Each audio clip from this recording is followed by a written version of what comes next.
Hey guys, what's up? Joe here. I hope you're having a great summer so far, and I'm really excited to kind of share something with you that I think can transform your business. It could probably transform your personal life.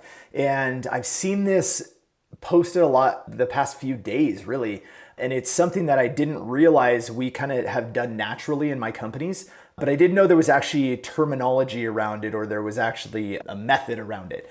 And I wanted to share with you what it is. And I can honestly say that because of this strategy, we've had success that maybe we otherwise wouldn't have, but it's definitely kept us on target. Let me just kind of quickly explain here. In your business, you might have some revenue goals as an example. Like let's say your revenue goal is I want to make $100,000 a month, right? That's what I want the revenue of the company to be. That would be what's called a lagging indicator, right? So if you were to look at goals, there's going to be leading indicators, there's going to be lagging indicators. And if the lag is what happens at the end, right? Because of all of the leading indicators, which I call inputs, this is how we've always called it. We call it an input, and then we have our outputs. Our output is the thing that you get from doing the inputs. If your leading indicators are where you put your attention and your focus, your lagging indicators are absolutely going to get nailed.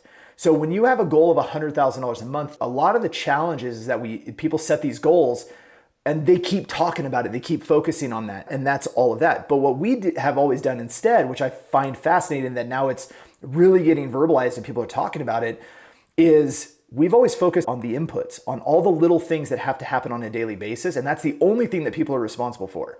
Nobody's responsible for this big mark that's supposed to hit in 4 months. Nobody's responsible for that. What somebody's responsible for is, for example, hey, they need to do 50 outreaches a day. That right there, that's just it. Like, what's your task for the day? 50 outreaches.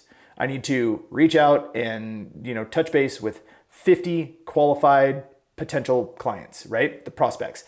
That right there is the leading indicator. That, if they do that consecutively, is going to be a part of the output of the lagging indicator for us to hit that $100,000 a month. So as an example, right here, visitormatch.com, I don't know if you can see that, but visitormatch.com is a new business we just launched.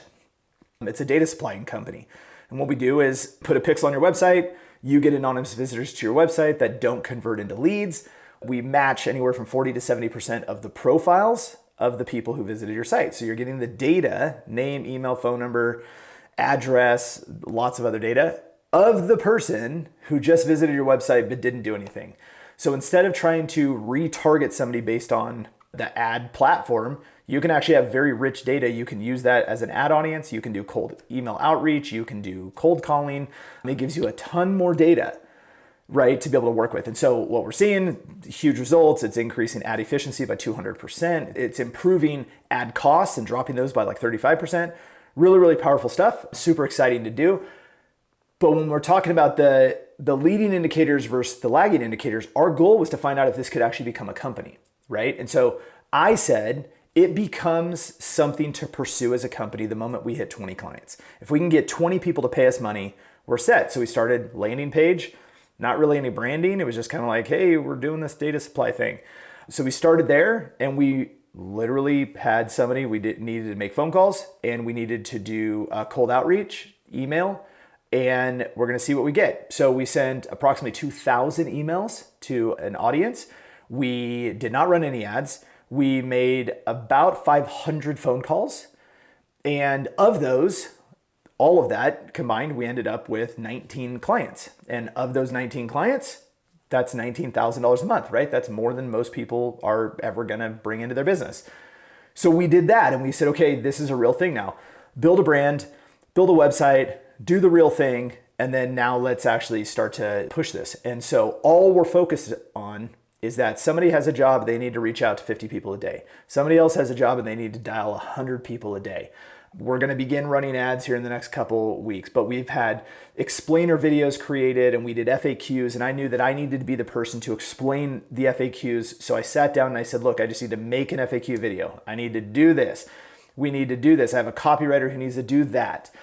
Every person has their thing, and that's gonna get us to our next goal, which is our goal is we need to hit 40 clients. And so wonderful to say, we're at 32. And so we're right on target. And so as we've been able to do this, this is literally over 60 days, right? So this is very, very fast. We have not been doing this very long and we're already generating approximately $32,000 in revenue.